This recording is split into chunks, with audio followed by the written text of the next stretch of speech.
90 à peu près. Je sais pas. Oui, 83. Ah bon. Vous ne vous vantez pas. Pourquoi un jeune devrait-il lire votre livre au lieu de scroller sur TikTok? Parce qu'il devrait être un peu moins, un peu plus toqué de livres Ouais. et un peu moins toqué de tics.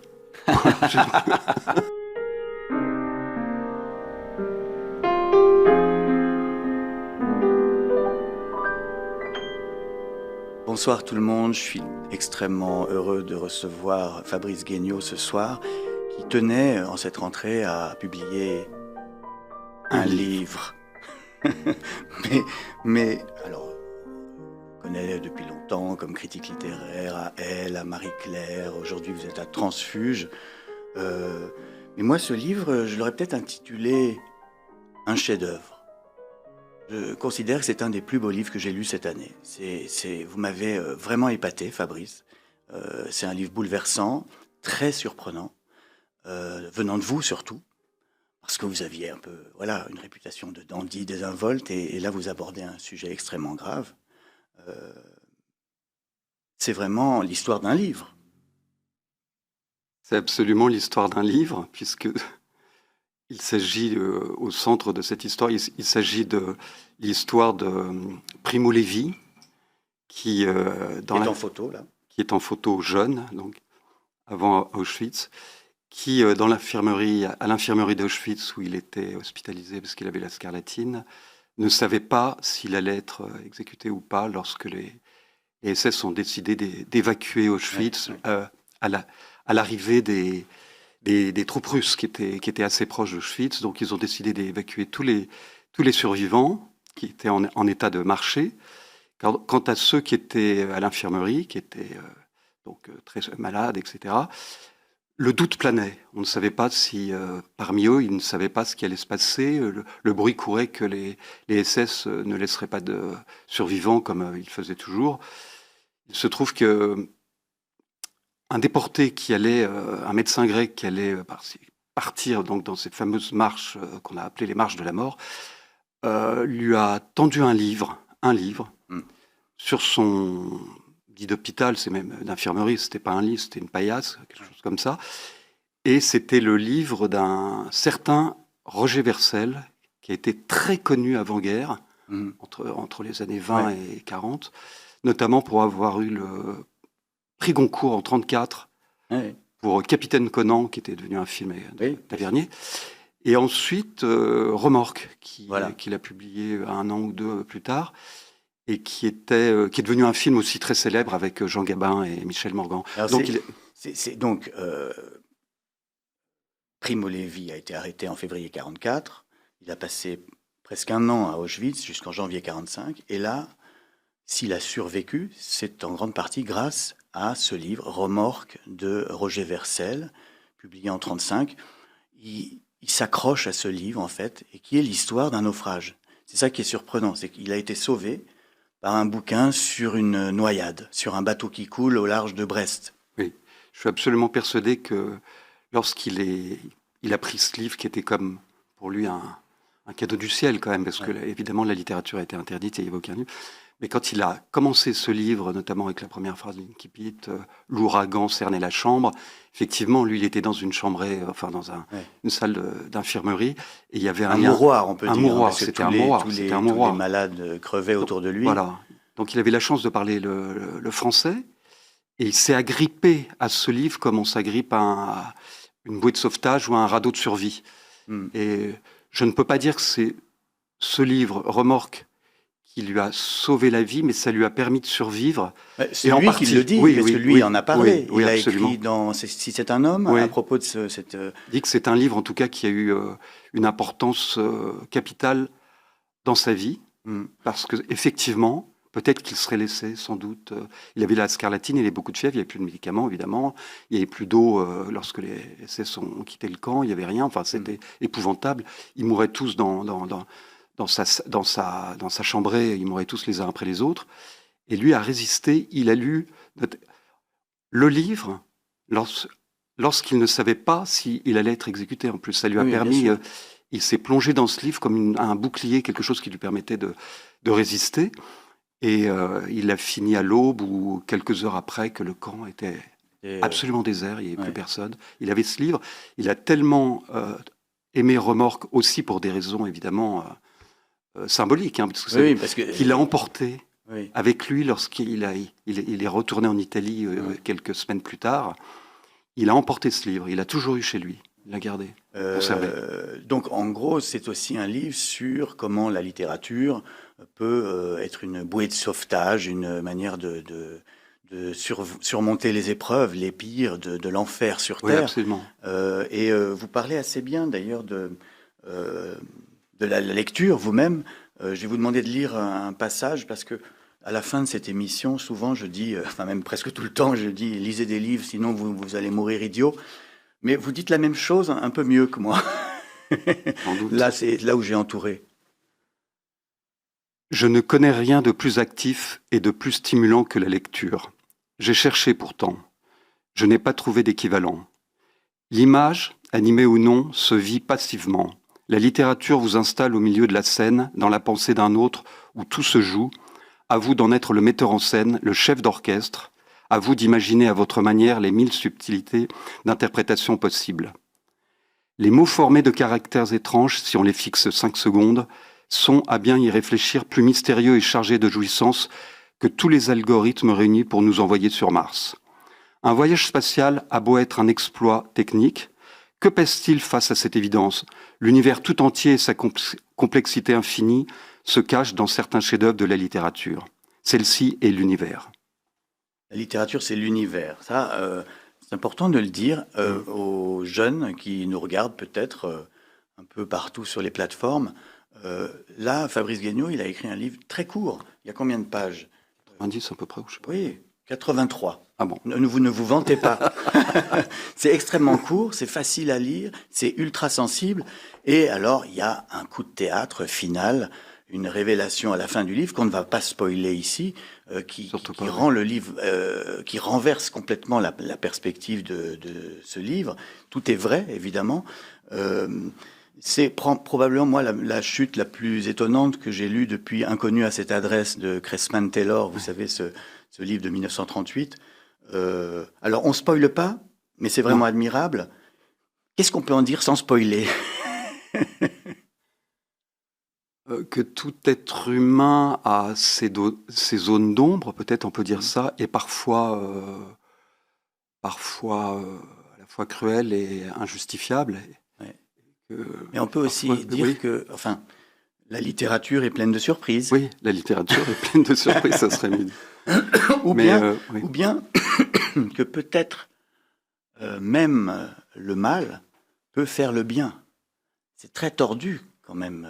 Mais on peut le dire sans spoiler, mais je ne spoile pas. Hein. Oui, effectivement, il y a quelque chose de...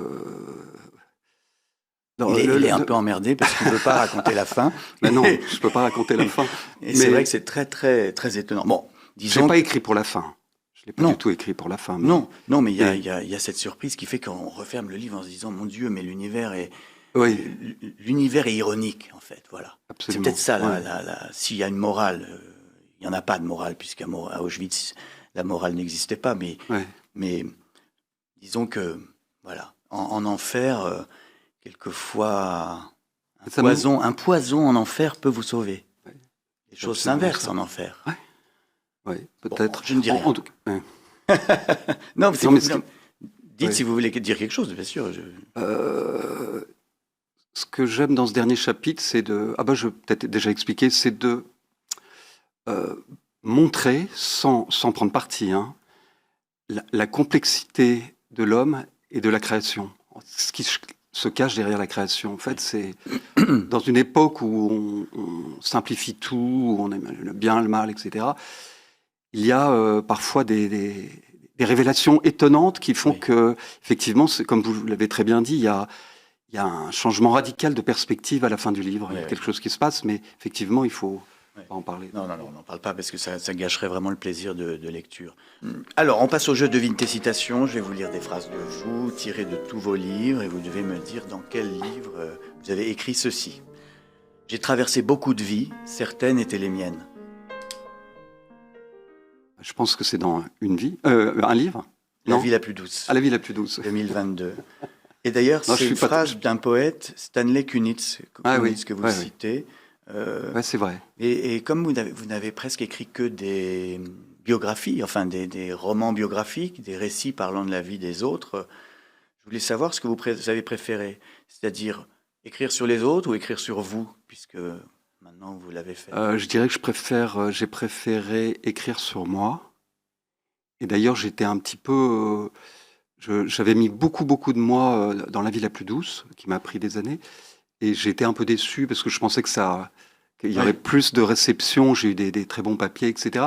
Mais je pensais que ça reste une petite blessure. Je pensais que ça marcherait mieux, Ah oui, même si j'étais dans des prix. en termes de Ouais. vente. Oui. Non, oui, non, mais par rapport à la réception. Non, je vais pas dire vente, c'est un Hmm. peu vulgaire, mais je pensais que ce serait un livre qui serait plus. Ah, moi, Il j'ai a même beaucoup pas été aimé en ce livre. poche, par exemple. Je sais pas. Ah ouais, ça Oui, c'est. oui. Une autre phrase de vous. Ils étaient condamnés à mort puisqu'il ne devait y avoir de témoins. Ça, c'est dans un livre. Oui, sûrement. c'est dans un livre 2025. Oui, les Allemands sont partis plus vite que prévu. Oui, les Russes approchaient. Et du coup, ils ont rapidement. oublié de tuer toute l'infirmerie. Oui, oui. C'est Ils ça, vous ont- croyez qu'ils ont vraiment oublié, quoi? Ou ils se sont Oui, dit, je pense. de toute façon, ils vont crever. C'est plutôt, oui, c'est entre les deux. Oui, Ouais. il y avait un peu une hâte quand même de rassembler les survivants. Puis ils se sont dit de toute façon ils vont crever. Ouais. C'est évident. D'ailleurs, la plupart dans Cisternum, ils racontent qu'ils descendent les cadavres et qu'ils les retirent tout de suite pour pas qu'il y ait de risque Oui. d'infection, etc. Et qu'ils meurent pendant la nuit, la journée. Et le médecin grec qui offre le livre dont vous parlez à Primo Levi, il lui dit, t'inquiète pas, tu me le rendras quand on se reverra. Ça, c'est une phrase que n'a jamais oublié Primo Levi et il a haï le médecin grec pour lui avoir dit cette phrase. Parce que pour lui, il y avait une forme d'ironie, de sadisme, un peu d'ironie sadique. Ouais, parce que Il plaisantait, quoi. Évidemment, il oui, pensait qu'il ne le reverrait il jamais. plaisantait, mais c'était évident que dans l'état dans lequel était Primo Levi, lui-même, Primo Levi ne donnait pas cher de sa peau, même c'est. Oui. Encore des phrases de vous, jusqu'à ce qu'à la fin, la mer se fût refermée sur nous. Alors, est-ce que c'est de vous déjà?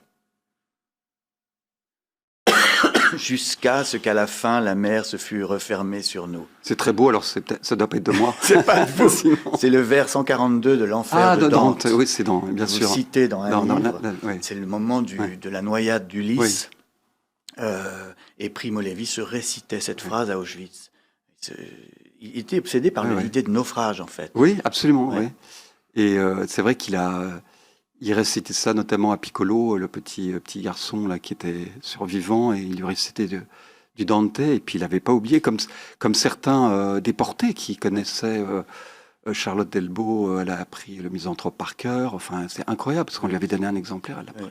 appris par cœur. Oui, il tenait, Lucéran pouvait réciter du Baudelaire. Oui, oui, oui. Vous êtes fasciné ou attiré par l'horreur, en fait, par le. C'est. Je suis pas. Disons que Oui. vous n'arrivez Ouais. pas à écrire un livre sans beaucoup de tragédie, quoi. Et pourtant, c'est vous vrai. avez C'est l'air. vrai. Oui, je suis très heureux. Vous avez l'air. Oui, Mais oui, c'est vrai mais que quand vous ouais. prenez un stylo, Ouais. c'est pour plonger au cœur de l'enfer. Oui, C'est ça? Oui, oui. Oui, puis il y avait. Je reviens toujours là-dessus. Oui, il y a ça, mais c'est quand même lié. Ça s'appelle un livre par hasard. C'est cet amour suprême que j'ai comme vous pour la littérature. Quelque chose qui est. Je sais pas. On peut. Oui, mais il y a des littératures feel good, Oui, qui non, font moi du je parle de bien, la qui ne littérature. parlent que de choses gentilles et de jolies Et il fleurs. se trouve que j'ai lu évidemment Remorque. Donc Remorque, c'est totalement oublié et tout ça. Mais c'était un très bon auteur. C'est ça Ouais. qui m'a étonné. C'est de m'apercevoir, enfin étonné. Je me dis, mais que serez-vous dans 40 ans ou moi? Enfin, vous voyez ce que je veux dire? Il est Ah totalement oui, oublié. Roger Vercel, Bah oui, personne ne mais sait qui c'est. alors que le livre est très très bien. Ouais, ouais. Vraiment, c'est un très très bon livre.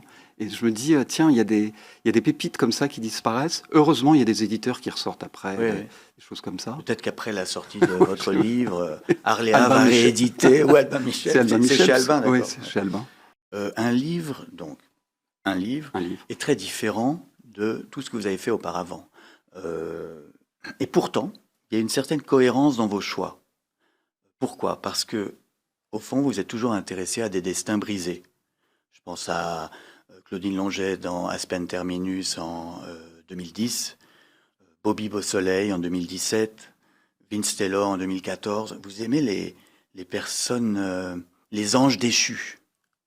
J'ai toujours une prédilection pour ces personnages, effectivement, qui étaient sur une trajectoire ascendante, à la fois la célébrité, le brio, la gloire, etc., et qui chutent tels des anges qui chutent, effectivement.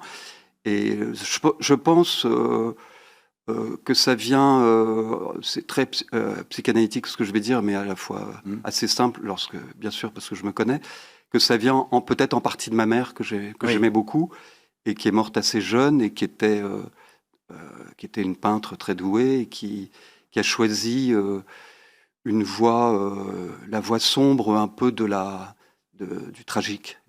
Oui, et puis aussi, je vois un point commun avec Patrick Modiano, c'est que Modiano a beaucoup écrit sur les années 60, comme vous, et en réalité, en parlant des années 60, il parle de l'après-guerre, et puis il a également beaucoup écrit sur les années 40. Et au fond, vous restiez dans l'après-guerre, et avec ce livre-là, vous allez à la source du problème, la Shoah, l'extermination, la tragédie du XXe siècle, quoi. Oui, oui. Voilà. Effectivement. C'est un livre, Si c'est un homme, Oui. est un livre qui m'a, je trouve que bouleversé, le mot trop faible, c'est un livre capital que tout le monde devrait lire. Si c'est un homme de Primo Levi. Oui, de Primo Levi, pardon. Qui raconte une sorte de son mémoire année d'Auschwitz. Ouais. Effectivement. Et je fais une petite digression, mais c'est important.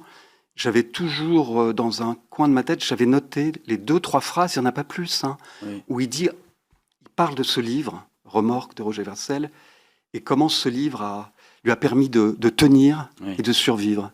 Et je m'étais dit, moi qui aime tellement la littérature depuis que je suis enfant, pour plein de raisons, parfois un peu douloureuses, mais rien par rapport à Primo Levi, naturellement, mais je me suis dit, un jour j'écrirai un livre, j'écrirai quelque chose là-dessus. Oui. Et j'avais écrit quelques feuillets, des notes, etc. Mais c'est toujours resté dans ma tête. Ça fait des années que j'ai cette idée et que j'ai écrit l'été dernier, en fait. Je me suis mis, je me dis, il faut que ça sorte parce que c'est très important sur le besoin que j'ai eu, moi, de me plonger dans les livres tout jeune, puisque j'ai été en pension, etc. Voilà. Vous dites le texte que vous lisez possède aussi son secret douloureux, quoique cette souffrance soit à des années-lumière de celle endurée par Primo Levi, Charlotte Delbo, Jacques Lucéran et tant d'autres, des millions d'autres. Il faudrait inventer un autre mot qui nuance l'horreur, une souffrance douce. Vous avez écrit un livre où il y avait ce mot, La vie la plus douce, en 2022, qui était une autobiographie. Bon, alors vous avez parlé de votre mère qui est morte jeune, à 54 ans. Mais dans ce livre, vous parliez aussi de la mort de votre petit frère, à 1 an et demi du cancer.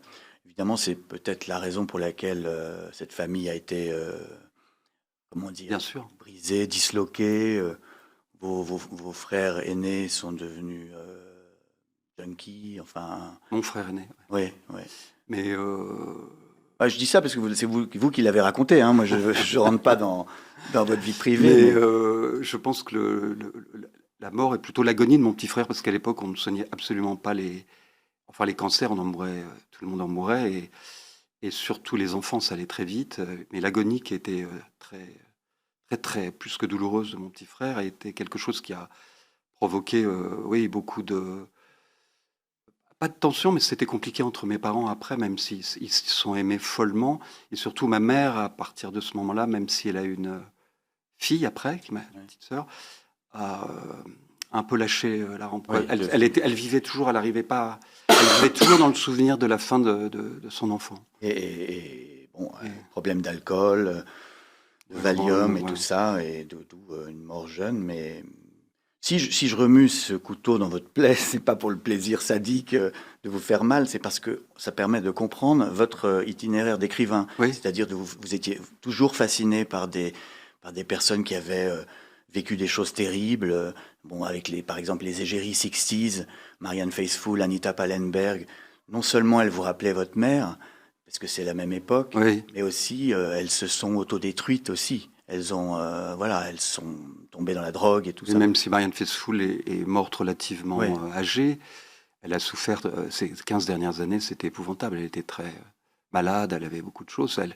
Elles ont payé, toutes ces filles parfois admirables. J'aimais beaucoup Anita Pallenberg, que j'ai un peu connue, c'était dramatique. Mais c'est vrai que quand j'ai rencontré Anita, j'ai pas pu m'empêcher de penser à ma mère. C'était un peu les blondes de ces années-là, vous savez, avec la frange très 70, quoi. Évidemment. Et pour moi, ce livre, c'est finalement, c'est pas si... c'est assez logique, finalement, avec mon C'est ce que je vous parcours. Ah dis. oui, d'accord, ok. Mais oui, c'est ce que oui, je vous dis. parce je qu'on pense. peut se dire, mais il sort un livre sur Brigitte Bardot. Oui, alors le livre et sur c'est- Brigitte Bardot, il donc, est sorti il y a quelques mois. Hein, c'est pas concomitant. Si, plus ou moins. Si, Ah bon, c'est vrai? il y a eu la première signature à Saint-Tropez début août, oui. Ah oui, Alors, donc vous êtes vraiment mais c'était un le hasard. seul écrivain au monde Je capable pense. de sortir chez Assouline un livre de photographie de Jiki Dussart et d'écrire le texte sur un- Brigitte Bardot, et puis en même temps un livre sur Auschwitz. Bah, il faut le faire. Faut le Mais faire. il y a quand même, en même temps, oui, mais après tout, beaucoup de sujets sont intéressants. Et puis il y a un lien entre ces deux livres, c'est Samy Frey. Oui. Samy Frey qui a été la révélation enfant, qui était un ami de mes parents, et qui était la révélation de ce que c'était que les Juifs. Je ne savais pas trop, j'avais 10 ans. Parce qu'un jour, Samy est venu à la maison, et après, mon père nous a expliqué qu'il avait été caché pendant la guerre. Je dis, mais pourquoi caché dans la guerre? Son père ou sa mère avait été déporté et caché enfant. Je dis, mais comment caché devant mes frères, moi? Oui. Ben oui, parce qu'il était juif. Et je dis, mais qu'est-ce que... Enfin, je Oui, connaissais qu'est-ce que pas c'est, vraiment. juif, oui. Voilà, Oui. c'est ça. Et Samy Frey est sorti avec Brigitte Bardot. Voilà, c'est pour ça, je veux dire, il est dans l'avant-propos de mon livre, parce qu'il était très important, même s'il ignore, dans la révélation de ce qu'avait été la souffrance du peuple juif et des juifs à Auschwitz et ailleurs. On passe au questionnaire de Bec BD, c'est moi qui ai écrit les questions, et là, vous répondez rapidement, il y a une vingtaine de questions. Donc je commence tout de suite, vous êtes prêts? Je suis prêt, Ouais. absolument prêt. Pourquoi un jeune devrait-il lire votre livre au lieu de scroller sur TikTok? Parce qu'il devrait être un peu moins, un peu plus toqué de livres Ouais. et un peu moins toqué de tics. Que savez-vous faire que ne sait pas faire ChatGPT? Alors, dans certains de mes livres, je ne pense pas que ChatGPT soit prêt de reproduire ce que j'ai écrit dans certains, dans Égérie Sixties, dans Bobby Beausoleil, dans certains, dans Vince Taylor, etc. Donc, c'était un peu débauche, drogue et rock'n'roll et plus que ça. Ouais. L'IA n'a pas le droit de parler de ces sujets. Ouais, voilà. Ni sexe, ni drogue. Donc, je suis à l'abri, là. Je pense que je suis au-dessus. J'ai pas de concurrence, là. Ça reste réservé aux humains pour l'instant. Oui, pour l'instant. Vous n'avez jamais eu peur en l'écrivant que votre livre ne serve à rien? Ce livre, un livre. Ah non, justement, peut-être les autres, sans doute. Non, je me suis jamais vraiment posé la question. Il y avait toujours une question d'urgence, mais en même temps, c'est un peu fat de le dire parce que c'est une urgence pour moi, mais sans doute pas du tout pour les lecteurs et les lectrices, enfin pour la plupart, sauf ceux qui me lisent. Mais celui-là, si, il y avait une urgence quand même. C'était ça pour moi, c'est le livre qui sert à quelque chose. Et qui est viscéral. Il est viscéral et qui peut trouver justement un écho auprès de gens qui lisent plus tellement, etc., et auprès des jeunes. Un roman doit-il réparer le monde? C'est quelque chose qu'on entend beaucoup. Je trouve qu'aujourd'hui, il y a beaucoup toujours de romans qui sont dans cette veine. Non, j'aime pas. Moi, je déteste le roman social, par exemple. C'est pas.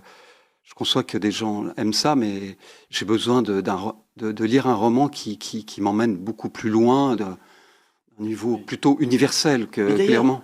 En vous lisant, puisque vous plongez dans le mal, au fond, décrire le mal, c'est une manière de peut-être ouvrir les yeux des gens et donc réparer le monde. Oui, peut-être.